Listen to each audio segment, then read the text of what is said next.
আমার আজকের রেসিপি ফুলকপি আলু দিয়ে রুই মাছের ঝোল। এটা বানানোর জন্য আমি নিয়েছি রুই মাছ, আর নিয়েছি ফুলকপি আলু টমেটো, আর নিয়েছি আদা কাঁচা লঙ্কা আর হাফ চামচ জিরে গুঁড়ো।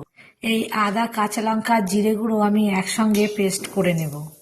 আর নিয়েছি এখানে আমি ফোড়নের জন্য গোটা গরম মশলা, তেজপাতা, শুকনো লঙ্কা। এখানে আমি এবার মাছগুলোকে লবণ, হলুদ আর কাঁচা তেল মাখিয়ে মাছগুলো ভেজে তুলে নেব।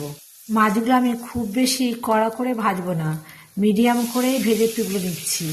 এবার আমি এই তেলের মধ্যে ফুলকপি দিয়ে এর মধ্যে আমি অল্প লবণ আর অল্প হলুদ দিয়ে ফুলকপি ভেজে নেব। ফুলকপি আমার ভালো মতন ভাজা হয়ে গেছে, এবার এটা আমি তুলে নিচ্ছি। এবার আমি এই তেলের মধ্যেই আবার আলু দিয়ে দিচ্ছি, দিয়ে এর মধ্যে অল্প লবণ আর অল্প হলুদ দিয়ে আলুগুলো আমি ভালো করে ভেজে নেব। আলুগুলো আমার ভেজে নেওয়া হয়ে গেছে, এবার আমি এগুলো তুলে নিচ্ছি।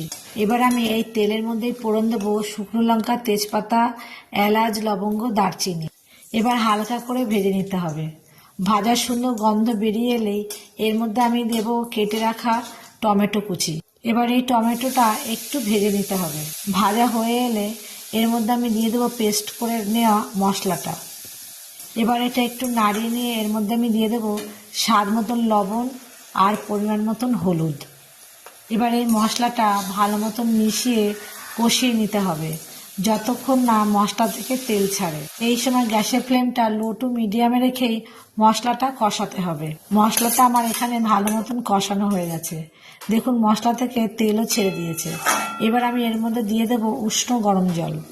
এবার ঝোলটা 1 থেকে 1.5 মিনিট একটু ফুটে এলেই এর মধ্যে আমি ভেজে নেওয়া মাছ, আলু, ফুলকপি দিয়ে দেবো। দিয়ে ভালো করে মিশিয়ে ঢেকে রেখে দেবো 3 থেকে 4 মিনিট মতো। এখানে আমার 3 থেকে 4 মিনিট ঝোলটা ফুটিয়ে নেওয়া হয়ে গেছে। এবার ঢাকা খুলে নিয়ে এটা একটু নাড়িয়ে আমি দেখে নিচ্ছি যে লবণ হয়েছে কিনা। মাছের ঝোলে লবণটা ঠিকঠাকই আছে, তাই লবণ দেওয়ার আর প্রয়োজন নেই।